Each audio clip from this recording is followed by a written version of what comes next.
నమస్కారం మిత్రులారా, ఈ కటింగ్ మిషన్కి కటింగ్ గేజ్ ఏ విధంగా తయారు చేయాలో ఈ వీడియోలో పూర్తిగా వివరంగా వివరించాను. చివరి వరకు చూడండి. ముందుగా మనం ఈ మిషన్ పై భాగంలో కనిపించే అల్యూమినియం ప్లేట్ యొక్క కొలతలను తెలుసుకుందాం. ఈ అల్యూమినియం ప్లేట్ యొక్క వెడల్పు వచ్చి 100 మిల్లీమీటర్లు.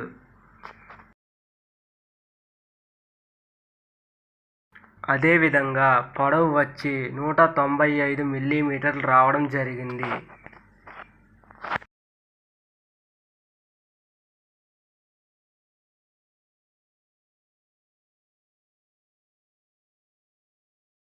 మిత్రులారా, కటింగ్ గేజ్ తయారీ కోసం నేను 6 మిల్లీమీటర్ల మందం గల ప్లైవుడ్ని వాడాలి అనుకుంటున్నాను.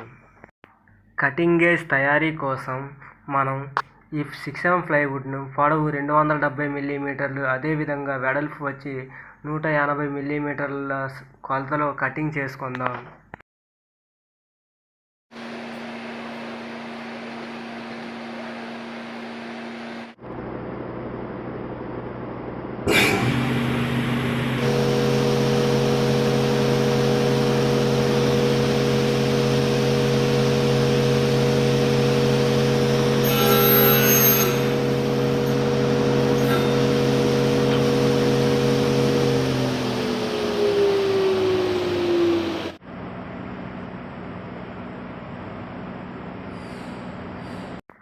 మిత్రులారా, మనకు కావాల్సిన కొలతల్లో కటింగ్ చేసుకున్న తర్వాత ఈ కటింగ్ గేజ్ని ఈ విధంగా ఎలా తయారు చేయాలో, ఎలా మార్కింగ్ చేయాలో తెలుసుకుందాం.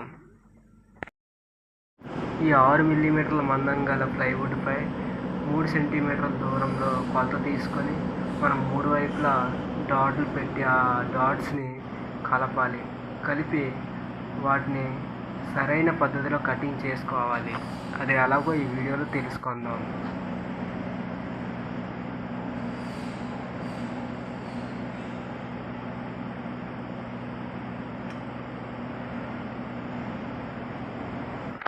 మనం ఈ విధంగా ప్లైవుడ్ పై భాగంలో 3 వైపులా 30 మిల్లీమీటర్ల దూరంలో ఈ విధంగా గీతలు గీసుకోవాలి. ఇది చాలా ఉపయోగపడుతుంది.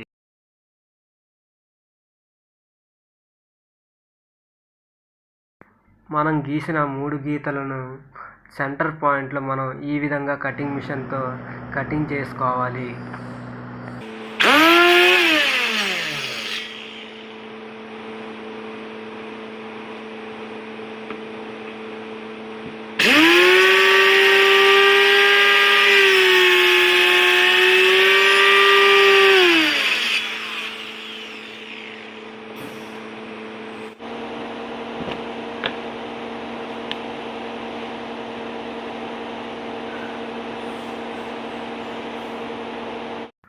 కటింగ్ బ్లేడ్ మధ్య దూరం మీరు 3 సెంటీమీటర్లు గమనించవచ్చు. ఇది కటింగ్ సమయంలో మార్కింగ్ చేయడానికి చాలా సులభంగా ఉపయోగపడుతుంది.